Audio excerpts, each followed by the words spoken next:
It was a long walk to Vladimir Putin's inauguration, broadcast live and step by step on Russian state TV. Through endless Kremlin corridors he's walked for 18 years, admiring the pictures along the way. Downstairs, across hallways, finally into the bright Moscow May sunshine and a drive in a brand new Russian-made limousine. At last he entered the Kremlin's ornate Alexandrovsky Hall, where dignitaries were waiting. But still the marathon wasn't over. Finally onto the podium to deliver the type of oratory that presidents the world over deliver on Inauguration Day. Taking office as President of Russia, I am acutely aware of my colossal responsibility to each and every one of you, our multinational population, my responsibility to Russia, a country of great victories and achievements, to the 1,000-year history of a Russian state and our ancestors. Humility and thanks expressed, so then a pledge to all Russians. As head of state, I will do everything to increase the strength, prosperity and glory of Russia in order to meet society's demands and justify the hopes of our country's people. Following the biggest election win of his career, Vladimir Putin is perhaps as secure in office as he's ever been. He has no meaningful political opposition.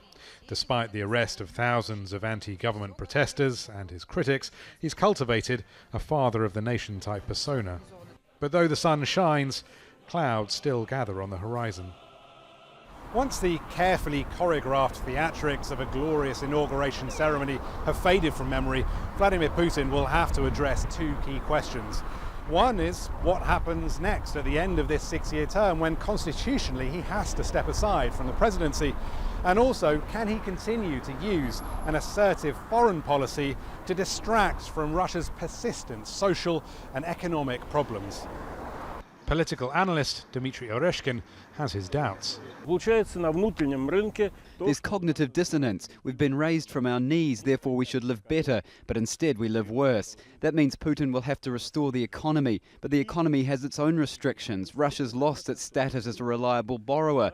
Investment is slowing and hampered by sanctions. Domestic business prefers to flee.